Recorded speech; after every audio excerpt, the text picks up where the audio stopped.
Hello and good evening. I'm Rüdiger Wassibauer, and I have the pleasure to open up for Artemi Maria Gioti. She will be giving us, she's a composer and artistic researcher in the field of AI and music. She works at the Mozarteum, and she will be giving us a talk about what machines hear.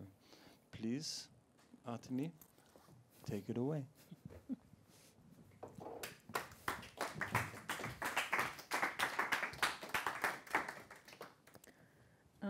Great. Yes, thanks very much for the introduction and the invitation, and thank you all very much for coming. Yes, my name is Artemi Maria Gioti. I am a professor of artistic research in music and the director of the PhD program in the arts at Mozarteum University, Salzburg. And I am a composer and artistic researcher doing critical research at the intersection of music and AI. My artistic work and research generally center on the concept of interactive compositions, which I define as musical works that involve mutual real-time adaptation between human musicians and interactive computer music systems. These computer music systems generally have some machine listening capabilities. This means that they process auditory information, and they are capable of acting both in response to the musician's actions, but also to a certain extent independently of them and as a result of their own autonomous algorithmic processes. So these systems exhibit both responsiveness and autonomy. A few words about my research approach. So my research generally consists in autoethnographies or first-person accounts of the compositional process, which are aimed at investigating the impact of technology on artistic practice, but also producing critical insights into technology. So I'm interested in the reciprocal relationship, in the mutually transformative relationship between artistic practice and technology. Today, however, I will focus only on this second question. So the question I will try to address is what critical insights into technology and AI in particular can artistic research or practice-based research in composition produce? So I thought I would start with this, a popular AI myth that I'm hoping to debug over the course of this presentation. The myths are machine learning algorithms generalize from the training data to new, previously unseen data. Representations are faithful/accurate reflections of reality, and data are neutral, collectible entities. So the work I will describe today was conducted in the context of the MAZ-AI project, which is a 5-year research program funded by the European Research Council and led by Professor Georgina Bourne at UCL in London. And specifically, the work I will describe was conducted in the context of a smaller work package within the MAZ-AI program called Permeable Interdisciplinarity Algorithmic Composition Subverted. Aaron Einbond and I were the two main researchers involved in this particular work package. And I would like to begin the discussion of this work by taking a look at a score. This is the main page of the score of my work Bias 2 for piano and interactive music system. I don't know how many in the audience are musicians, but I'm assuming that even if you are not musicians, you have at some point in your life come across a musical score, and that's not what a score usually looks like. So this is a non-linear score. It does not have a fixed beginning, middle, and end. Instead, it consists of some clusters or groups of musical actions, which I have grouped together based on their timbral similarity. So these actions involve what we call extended playing techniques and primarily inside piano playing techniques. So techniques that involve interacting directly with the soundboard of the piano rather than the keys, either by playing the strings directly or hitting the metal or wooden frame of the instrument.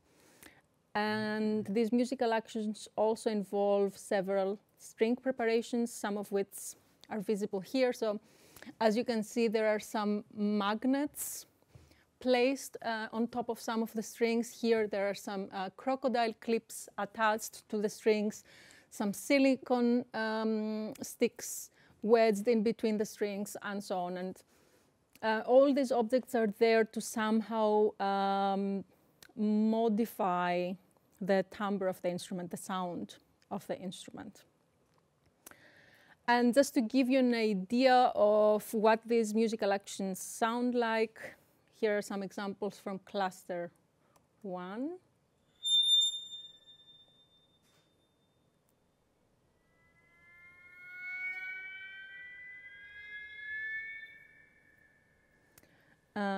Cluster 3, I think.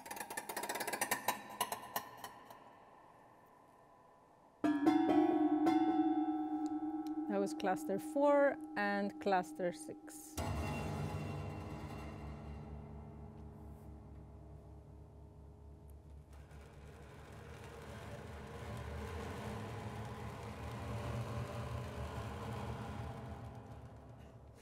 So these are generally sounds that are very uncharacteristic of the piano as an instrument. The idea here is that the pianist can transition freely between any of these actions and clusters. A machine learning algorithm called a recurrent neural network, or RNN, actually tries to learn how performers navigate this timbral topology, what kind of paths they take through these timbral spaces. And not only that, but this RNN actually predicts and proposes possible trajectories for the continuation of a given performance of this piece based on what it has learned from past performances of the work. This is an important feature of this piece, and I will come back to it later. But for now, let's just take a look at the data used to train this RNN, and this is what this data look like. So this sequence of numbers here represents an entire performance of this piece by pianist Magda Mayas, recorded in September 2022 in her home studio in Berlin. So each number in this sequence corresponds to 1 second of audio, 1 second of the performance, and it represents the predominant timbre or cluster during that particular second. So we can see, for example, that in this performance, Magda seems to have started by playing sound material from cluster 4 for the first 3 seconds of the performance. Then she seems to have moved on to cluster 7 for a total of 2 seconds. And then she seems to have played nothing for 3 seconds. So 0 here represents silence or background noise. I should note that this log of Magda's performance that we see here was actually generated by a second machine learning algorithm, also a neural network, to which, for the purposes of this presentation, I will refer to as the machine listening algorithm. So this algorithm performs what in theory should be a very straightforward task that involves recognizing the timbres played by the musician in real time, or assigning the sounds played by the musician to one of the 7 clusters in the score.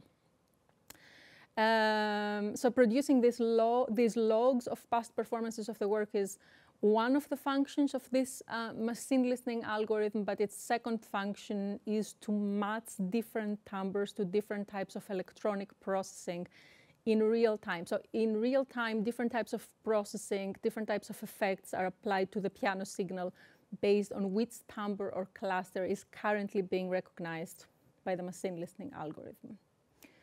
So these logs of past performances of the work are fed into the RNN, which then learns to generate similar sequences of numbers, just like we see here.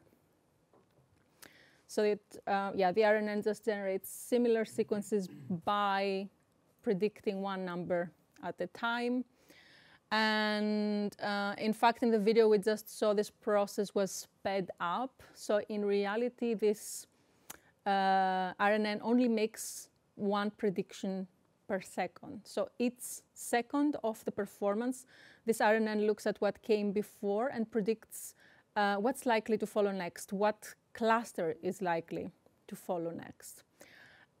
If this prediction differs from the musician's actions in that moment, then the computer music system plays back a pre-recorded sample of the cluster predicted by the RNN. So, for instance, if at a given moment during the performance the musician is playing sound material from cluster 7, but the RNN predicts that the performance should continue with cluster 3, then it will just play a recording of cluster 3.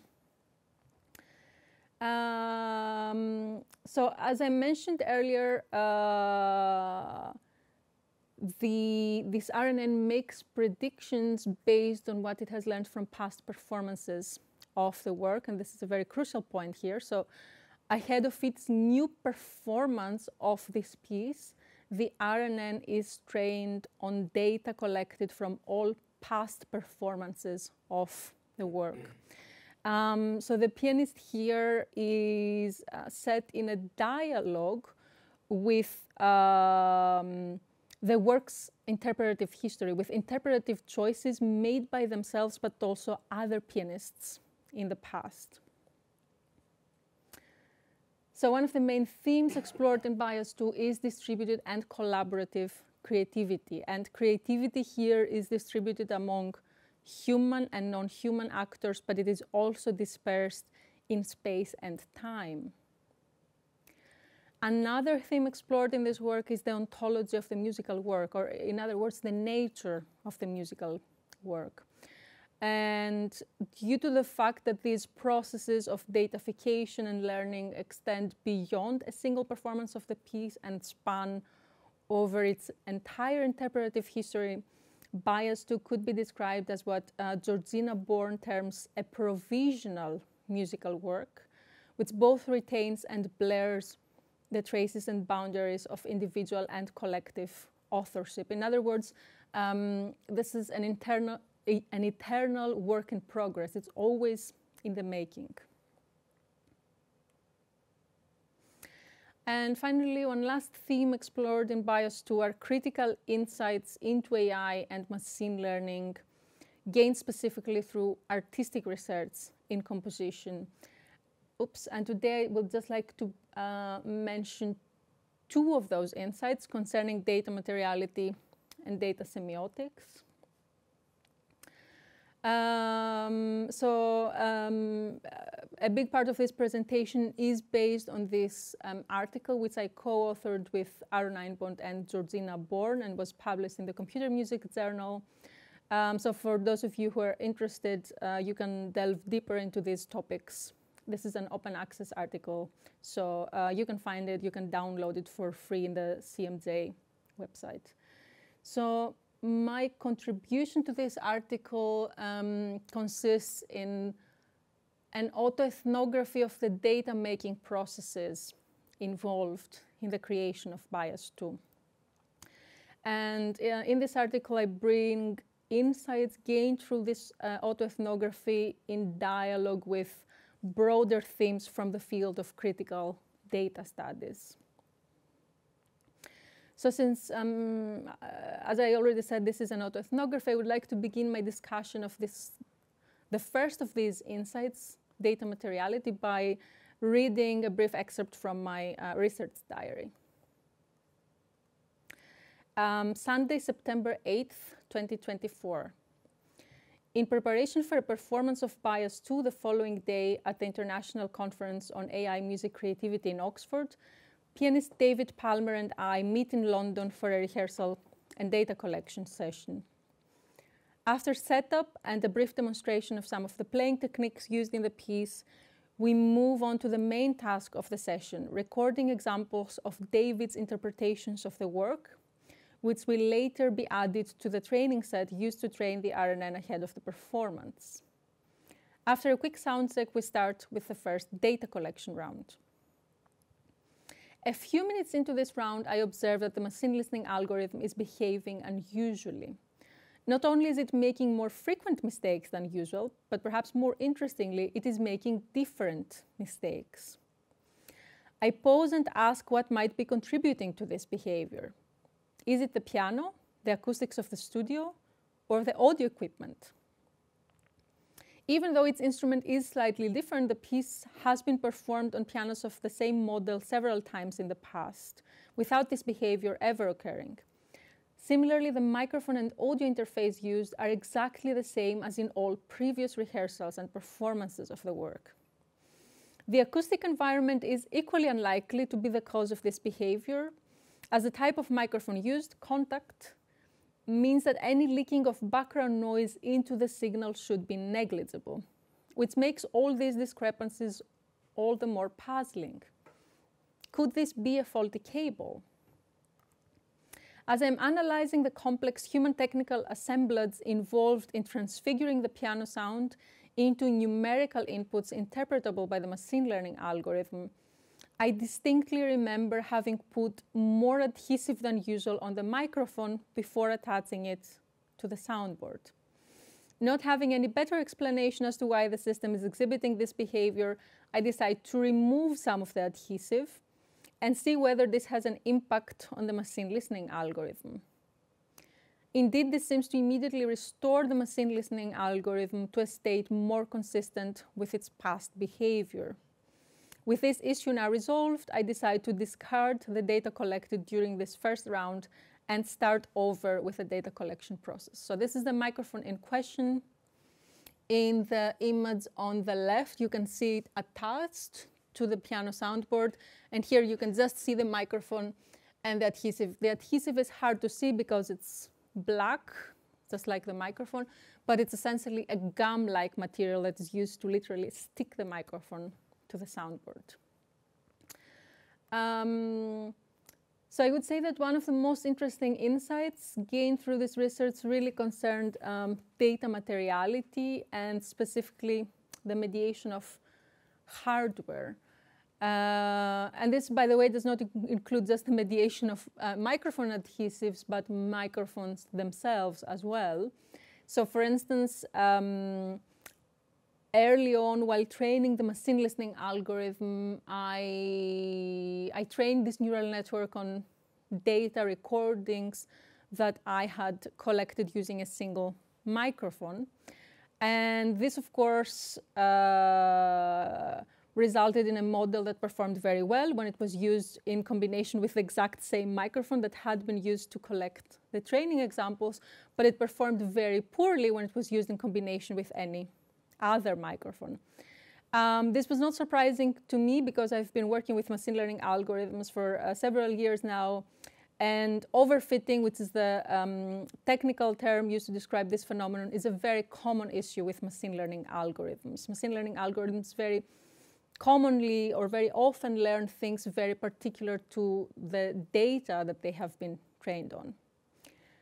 The technical solution to this problem generally involves collecting more examples, more data, preferably from different data distributions. And in this particular example, this simply meant recording more examples using a variety of different microphones and even a variety of different pianos. However, even after having trained this algorithm on, I would say, several hours of sound materials collected using at least 6 different microphones and at least 3 different pianos, the predictions of the machine listening algorithm still reflected the situatedness and the partiality of the training data. So I think this highlights a very interesting inherent tension between small data artistic approaches and the data-hungry nature of machine learning algorithms, the reliance of machine learning algorithms on big data. The next point concerns the materiality and mediation of music information and retrieval tools. This is a fairly technical point, but essentially what this refers to is the step of spectral analysis that usually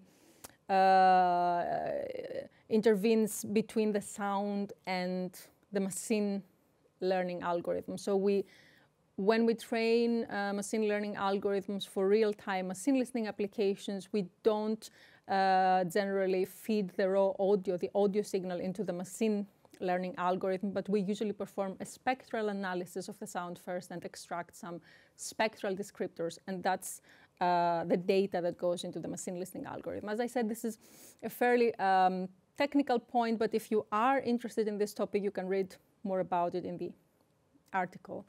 However, I would like to mention this third point, decisions involved in datafication, and specifically I would like to highlight one decision, which was the decision to only train this machine listening algorithm on recordings of a single musical action at a time.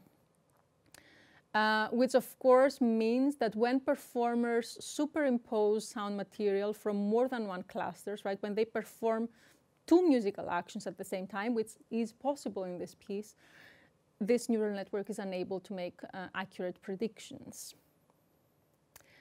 So all of these points essentially challenge common understandings of data as natural, neutral, collectible, a priori entities, and instead draw attention towards their material and processual dimensions.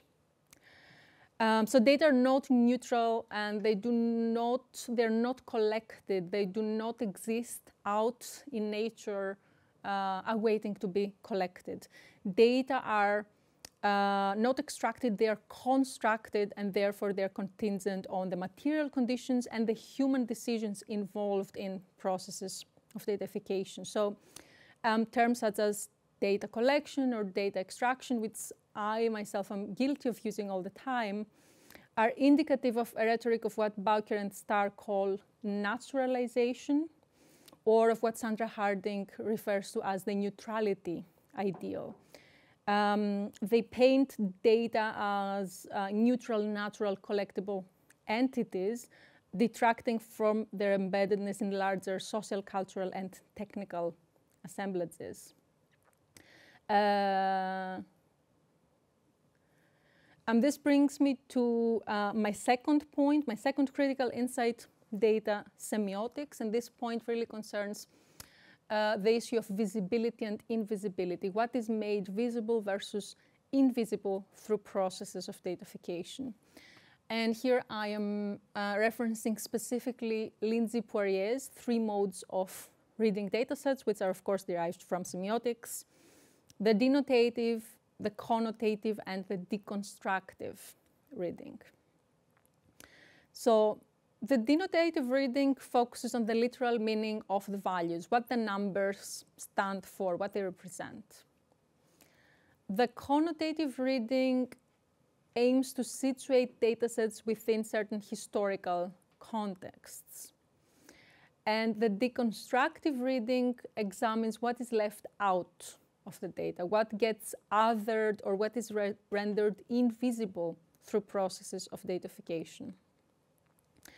So with that said, I would like to come back to my earlier data example and attempt a connotative and deconstructive reading of these data, focusing specifically on the aesthetic values crystallized in this data rather than the politics of the data, as Poirier suggests. So I already gave you the denotative reading of this data earlier when I explained what these numbers stand for, what they represent. And in this reading, I mentioned that the numbers we see here represent clusters of musical actions grouped together based on their subjectively perceived timbral similarity. So given that what is represented by this sequence as a whole is musical form, that is the evolution of a piece of music over time, this suggests a prioritization of timbre as an articulator of musical form, right? So musical form here is understood as a function of timbre rather than, I don't know, melody, harmony, and so on. And this information immediately places the work within certain music historical contexts. For instance, the tradition of the prepared piano. I mentioned before that this is a piece for prepared piano, but this is not something I came up with. Composer John Cage experimented a lot with the prepared piano in the 20th century. But also it places the work in the context of timbre-based as opposed to note-based or pitch-based approaches to music composition. The quantization of the data is also suggestive of the crystallization of aesthetic values here. So I mentioned earlier that for each second of the performance or for each second of audio, only the predominant timbre or cluster during that particular second gets recorded in the data. And this was effectively a compositional decision. This was a purely aesthetic decision meant to impose some constraint on musical form. So this effectively means that the maximum frequency of musical changes that can be proposed by the computer music system in this piece is limited to 1 per second, right? So the computer music system cannot propose 5 different types of sound material within a second. It can propose up to 1 musical change per second. Of course, the fact that these data were generated by another machine learning algorithm performing a machine listening task gains additional meaning in the context of this connotative reading because it suggests that this process of datafication of individual performances of the work is prone to error. I mentioned before that the machine listening algorithm makes quite a few mistakes. And obviously, these mistakes feed into what the RNN learns, causing it to forge false associations between different timbres. And this has led to some extremely interesting, emergent, unpredictable behaviors, which to me are one of the most interesting features of the computer music system. So how the machine or how the computer music system, rather than simply mirroring the performer's interpretive choices, it essentially amplifies its own materially contingent listening processes. Of course, crystallized in this data are also the performer's interpretive choices, and this points to a destabilization of the composition performance binary. So its performance of this piece is at the same time an act of co-authorship. It both instantiates and rewrites the piece. And performances of this piece by pianists Magda Mayas, Xenia Pestova-Bennett, David Palmer, and Karen De Carolis are as crystallized in the form of data and as mediated through processes of datafication are an integral part of this composition. Finally, shifting perspectives to a deconstructive reading allows us to examine everything that is left out of this data. I mentioned earlier that the emphasis here lies on timbre, which of course leaves out a large number of alternative musical parameters, for instance, pitch, rhythm and duration, musical phrasing, loudness, dynamics, and so on. Also left out is timbral information, spectral information, because as I mentioned before, for each second of audio, only the predominant cluster during that time window gets recorded in the data, which of course means that inevitably some other information is left out, some other information is lost. And finally, one last process of demarcation in the data making process concerns this focus on a single interaction modality, this focus on machine listening, right? So left out through this isolation of the oral from the visual and the embodied experience of the performance are the choreography of the performer's movements, the material conditions of sound production, for instance, the various strange objects that the performer uses to perform all these extended playing techniques, and of course other inaudible aspects of the performer's interaction with the computer music system, For instance, moments in which the performer visibly changes their mind about what to do next after a musical change has just been introduced by the computer music system. So I would like to play a brief excerpt from the premiere of this work by the wonderful Magda Mayas at ZKM in Karlsruhe. And after that, I'll be happy to move on to the Q&A and discussion section of this presentation.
Thank you very much for your attention.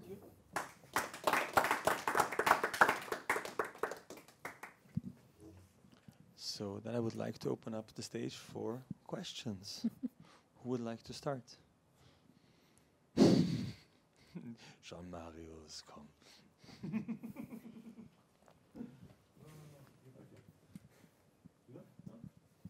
Okay, then I'll start. The question I have here is like you see the performance, but how does this interact with the artificial intelligence? How does the AI repeat that performance, or how does this work then exactly? It does not repeat. So at any moment, the machine listening algorithm outputs a prediction as to what the musician is currently playing, right? So we have the 7 clusters, the 7 sonorities, types of sound material, and if the machine listening algorithm recognizes that the musician is currently playing sound material from cluster 4, this will be fed into the RNN, and then it will predict a continuation for that. So what is likely to come next? And maybe it will say cluster 5, and then it will play back a pre-recorded sample of cluster 5. So essentially, the computer will play back sounds to propose to the musician a musical change. It will propose to the musician, oh, maybe let's explore this sound material for a while, right? So it is very much a dialogue. All of my pieces are conceived as dialogues between human and machine. And yeah, I don't know if I mentioned this earlier, but it is not just the computer music system responding to the musician, but also the musician responding to the computer music system. So the musician cannot just treat this piece as a solo and go through the materials in a predetermined manner. They have to listen to the computer, sometimes follow the suggestions as you would do with a human, because even when you're improvising with a human, you never 100% follow what the other person is doing. Sometimes you're doing something complementary to that. But yeah, it is really conceptualized as this dialogue. Yeah. So is it more like a ping pong or a dialogue, or is it more like playing together? It's the same, and there is also, I don't know if you could hear it in the video, that there were these electronic sounds, this kinds of processing. So for instance, when she was playing the keys, there were some delays applied to the signal, right? So there was a point where she lifted her hands, she was no longer playing the keys, but we could still hear the sound. So it will apply different kinds of signal processing, different types of audio effects to different sonorities. Yeah, it's a complicated relationship, because through the signal processing, the computer music system functions as an additional preparation, right? It also changes the sound in real time. So I don't know if it is, if you're not familiar with these types of techniques, it is harder to say. But for instance, here,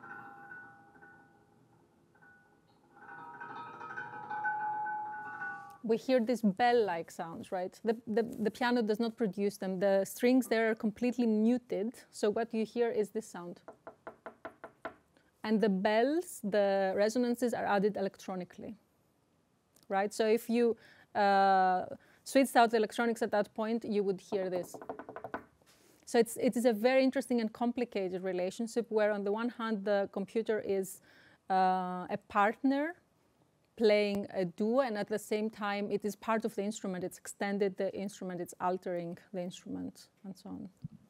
So is the vision to create an own kind of a certain kind of piece, or a certain kind of outcome, or is it the focus to create its own kind of atmospheric piece? I would say that the focus is on creating a certain kind of interaction rather than a certain outcome, because I don't know how the piece is going to sound every time. Every time it's completely different, and I have this list of musicians here who have performed the piece, and each one approached the piece completely differently, and it sounded different. Of course, the piece has a certain aesthetic because of the score, the particular actions that are prescribed in the score, the particular types of processing applied by the electronics. But I am not product oriented. I am process oriented, and I'm really interested in designing interactions. So I design the interaction between the computer music system and the musician, but then the results always surprise me. The results are never the same, and that's very much the point of this piece, that it's also always in the making. It's a work in progress. So every time I meet a new musician, we have to do a data collection round. So they just do some run-throughs of the piece, I collect the data, I retrain, and the next day the system is behaving differently than before. So it's always a surprise to me as well to listen to a new performance of this work. So every time you present the score, and every time the score is taken, and then the large language model, the AI, is trained according to the new musicians, and therefore you have a new process, and therefore you have a new outcome. Yeah, exactly, because every time I work with a new musician, we collect more of these logs here, they're added to the data, and it learns something else, right? It learns something different. And an interesting question to me, so a lot of my approach my approach to technology is largely a reductio ad absurdum, so it's a very ironic take. So I'm not suggesting here that there is something to learn from all these different performers' approaches. I'm actually questioning that, or at least posing it as an open question. Is it possible to learn something meaningful from all these performers? Because each one of them approached the piece very differently. So for instance, Magda would stay in one type of material for a very long time. Or no, that's the other way around. So Magda would transition very fast from one type of material to the other. And Ksenia Pestova-Bennett would stay on one cluster for minutes at a time, right? So with results in data that look quite differently. So, you know, an interesting question to me is there something to be learned there? Is the averaged out mass of all of these very different interpretive approaches meaningful? So it's very much an open question, and I also want to observe the piece and how it behaves over time. But yeah, it comes very much from this kind of ironic take where I would actually question whether that makes any sense. One last question. It's like, what is the time horizon of the project? Like, how this was in 2022, I believe. So, and you've been working on that score for how many years now? So I've been working on this piece since then. So basically 2021. The piece was finished in so the composition was finished in 2022, but since then it's been performed by all these different performers. It's been performed by Magda and Ksenia multiple times. And it's always a work in progress, because every time I collaborate with a new pianist, there's the potential for a completely new piece. But it has been difficult to get the piece performed by more people because it's a process, it requires time. So usually I have to meet with the musician the day before the performance, and we do a data collection round, so we record some of the run-throughs of the piece. Then overnight I will train the RNN. The next day the performer can actually rehearse with a trained system, and then maybe we can do a performance the same night. So it's at least 2 days. And I found that this generally is not really in line with big festivals or conferences. It's very hard because usually you're expected to go there, do a sound check, maybe a very quick rehearsal, and perform the same day. And this piece does not lend itself to this kind of rehearsal schedule. So it's been a little bit of a challenge to do that, but yeah, I'm hoping to collaborate with more musicians and to have more performances of this work.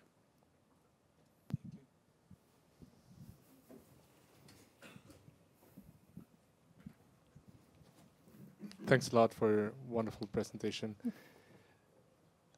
A couple of times also in the autoethnographic account that you read, you mentioned that the machine listening bird was making mistakes. Mm. And in my deconstructive reading of your work, I would like to question the mistake. Mm-hmm. Like, if this is a co-performance between the machine or the machines and the human, is there a concept of this mistake there? Yeah. Or rephrasing my question, is it the algorithm overfitting the data, or is it us overfitting the performance?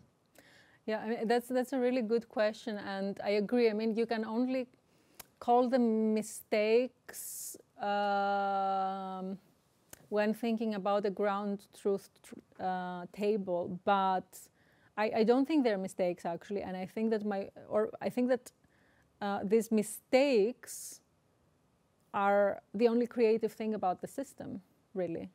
So this is where the potential and the creative agency of machine learning, this is where it lies for me, right? Otherwise, the system would not have been creative at all. So I mentioned that for me, this was the most interesting part, how all these very idiosyncratic behaviors emerged, and how the system essentially or eventually took on a life of its own. So there was a very particular moment when we were rehearsing with Xenia Pestova-Bennett in London. And we both realized that the system had developed some pretty consistent behavior. So for instance, she would play sound material from cluster 4, and the computer music system would respond with recordings of cluster 5. And it would do that quite consistently. And it was really beautiful. And I started wondering, what's going on? Why is there this association there? And as I took a closer look at the machine listening algorithm, I realized that it made a lot of mistakes. So, for instance, when she was playing sound material from cluster 5 for an extended period of time, the machine listening algorithm would jump back and forth between 5 and 4. It was uncertain. And so then the RNN forged an association between clusters 5 and 4, which led to this behavior. So, I'm always asked, what is so creative about these algorithms? And I think it's the mistakes that are creative, right? Because everything else is so fully deterministic, so predictable, that it doesn't have the potential to be interesting for me. So yeah, I agree. We need to reframe this and to view this, to not view this as this kind of binary, right versus wrong, prediction, but to view this along a predictability, unpredictability spectrum. Yeah, I don't know if that helps answer the question a little bit.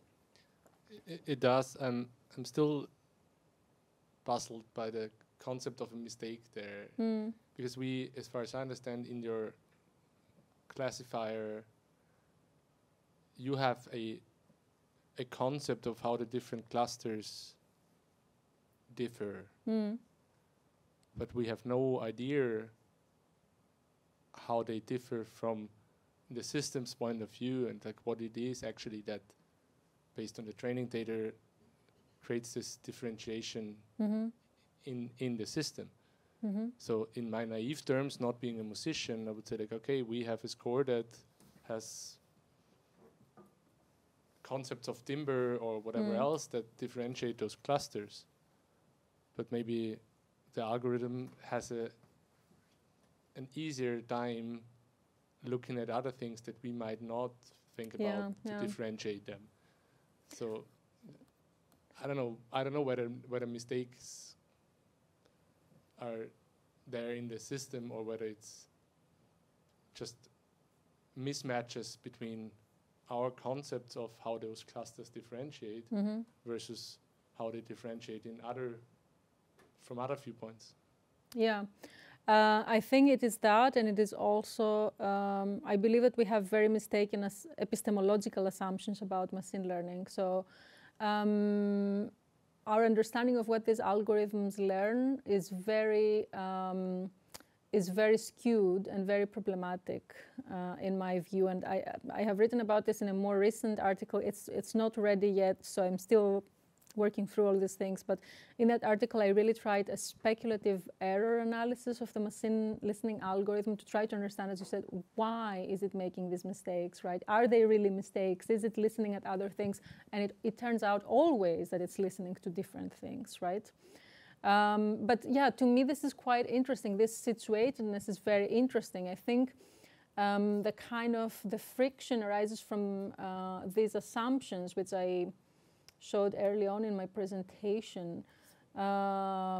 This idea that they generalize from the data to new, previously unseen data. And so I question whether that's, in fact, what they do. The problem of induction is a very old one in epistemology. So philosophers David Hume and Karl Popper have written about this a lot, that is it ever possible to induce general principles from something particular, right? Is it ever possible to assume that the future will look like the past. So for me, these are all very, very interesting questions, and I connect them to these broader epistemological debates. And I do think that there are many things that are wrong. And part of the things that are wrong are assumptions about what the algorithms are learning. Yeah. Thank you, Ella.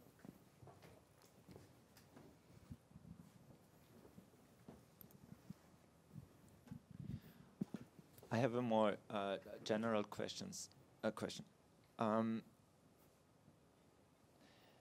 Isn't there a general problem with labeling in music? Like in your example, you tried to label the clusters, but you also mentioned you did not look for rhythmic patterns or qualities in timbre or frequency patterns or whatever. And that might be because we don't have terminology for these things. If you describe the sound, you say it's a bell-like sound, but we don't have a better word for what we're hearing. And I wonder if machine learning could help maybe find patterns or similarities or help with the wording when we don't start with a machine learning process that's based on labels, but just start from unsupervised training data and just see what the machine would find, but not with melodic and harmonic types of music, but with more experimental electronic or noise kind of music. I mean, how far would that bring us? My prediction is it wouldn't bring us very far at all, actually. And I think there is a big gap between human audition and music information retrieval. It's the part that I skipped a little bit in my presentation because it's a bit too specialized and a bit too technical. And yeah, when any composer who has worked with music information retrieval tools with spectral descriptors knows how disappointing and frustrating it is, because these descriptors just don't correspond to any perceptual qualities or correspond to them very, very roughly. And it's very, very hard. There's such a huge gap between human and machine listening. So I did a small experiment in the context of this work where, so as I said, the sounds here are grouped based on my perception, right? I think that these sounds here go together. I think that these are similar and so on. So I created these clusters. And then I thought, okay, but there are actually clustering algorithms, right? That's an unsupervised learning algorithm. So what if I feed recordings of all these sounds into a clustering algorithm and ask the algorithm to group these sounds together, to group the sounds into 7 clusters?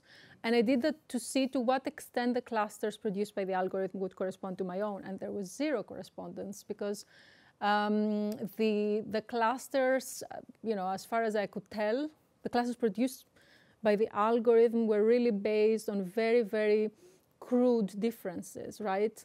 And even though I used timbral descriptors, I used MFCCs for anyone interested, the distinctions were really based on pitch range rather than timbre from my perspective, right? So yeah, this did not work at all. So the clusters produced by the algorithm were completely different from these. So yeah, I don't know if the answer is, I don't know if it is, I would say that expecting the algorithms, expecting machine learning algorithms to give us answers to questions, the answers of which we don't know, is a little bit misguided. Or maybe I'm just very pessimistic about machine learning.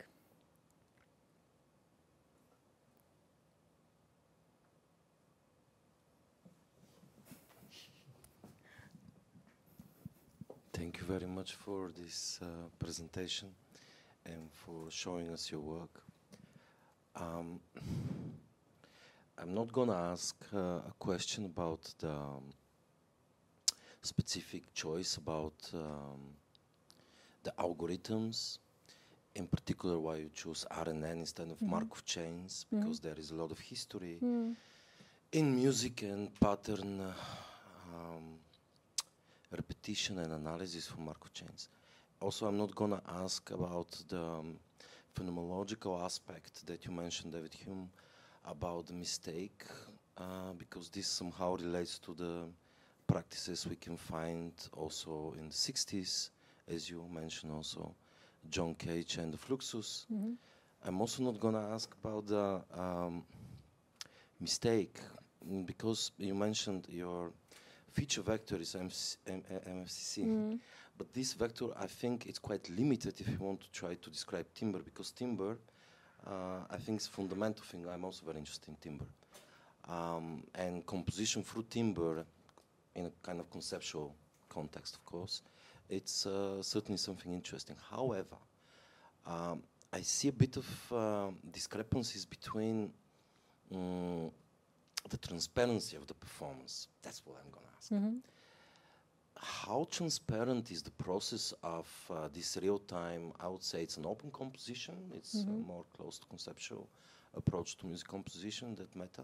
However, how is this transparent from the perspective of the audience, for instance? Because I think there's several layers here. First, it's your intent. Second is the mistake of the system because of certain choice of vectors and classifiers, because you have two agents. Actually, one is the listening, the other one is the predictive one. Then you have the interpreter, which is quite a common role of the musician in that sense, being a co-author as well. So I have kind of two co-authors. Three, I would say, actually, because you can have also in the RNN discrepancies there as well because of the machine listening stage. But what about the audience? How is this perceived by the audience? For me, it's very important what reaches back to the audience. So we kind of step above the purely aesthetical experience. And when an artwork has this kind of conceptual intent, also somehow this arrives there in one way or another. So I'm curious how the audience experienced your piece in these different reincarnations. How transparent was the whole process of co-authoring between all those layers? Because I don't think it's only just machine and performer. I think it's way more complex than that. Especially about the example you gave with the muted strings in the prepared piano. Who chose the bell sound? Why chose this bell sound? What does it mean, the bell sound? How this whole process is transparent to the audience? So this is what I'm going to ask. Thank you so very much. Yeah, so this is, the answer to this is going to be, it depends on the context within which it is presented. Hopefully what is always clear is that this piece is co-produced in real time by the performer and the computer music system. I believe this much is clear because you can clearly see the musician changing their mind. So I mentioned that in the performance. And the aesthetic of my music lies less on the sonic realm than on the sociosonic, right? So I'm really interested in the social relations materialized in and through sound.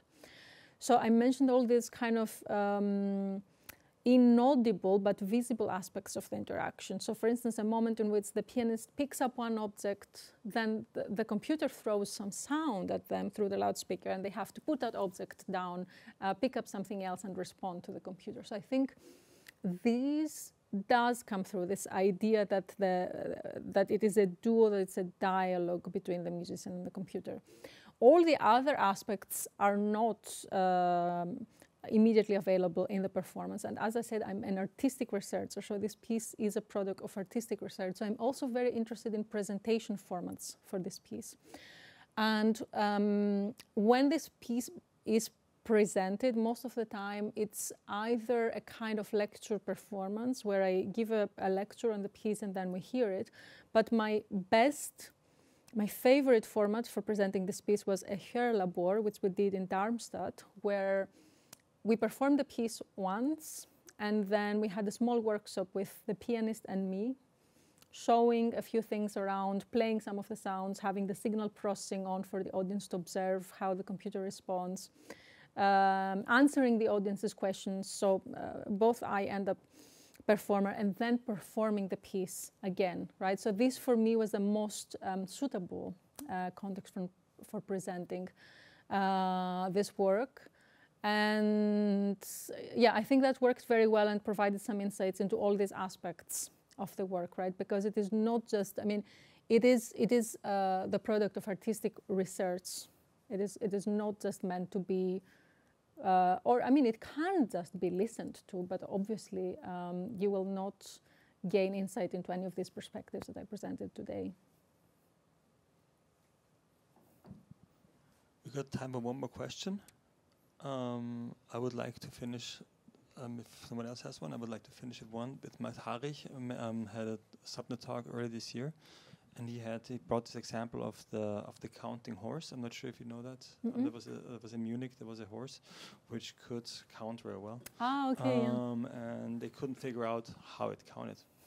And after a while, they realized that the horse was actually never counting, of course, but it was actually very good in perceiving emotions of people. So it was actually really good in picking up cues. And this cue was actually the excitement people had until they reached the right number. And once they reached the right number, the excitement of the people went down. So it actually picked up on that. So and when you talk about this year, I'm always intrigued by to what extent in visuals, I know it happens, is that actually the cues we think the computer is picking up are actually not the cues the computer is picking up. So how is it with this year that they're actually really doing total different parameters than we actually expected to do? How was that for you? Yeah, that's really interesting. I have to think now. But yeah, there were aspects of this sound. So I talked before about these musical actions. And what we see in the score are musical actions, but what the machine listening algorithm sees are spectral descriptors derived from a live audio signal.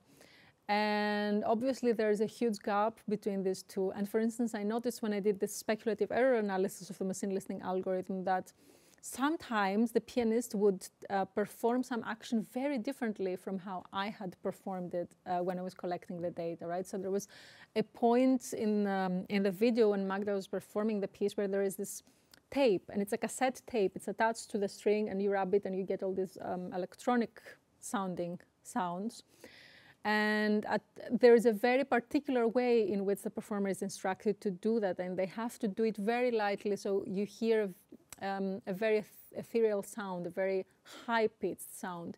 But in this early on in this video, Magda put more pressure than she should have, so it sounded differently than the way I did it. And of course, this then leads the computer to associate this with a different cluster. But there are so many stories like that. I think there was in music information retrieval research a few years back, there was a case where they were training a machine listening algorithm to perform some sort of genre recognition task to recognize or to distinguish between different musical genres, and it was doing very well. And they figured out that it was looking at things in the spectrum that are not even in the audible audible range for humans, right? So it was something completely random. So yeah, these things happen all the time, essentially. Yeah. So thank you very much for your time and your talk. Thank you. Thank you.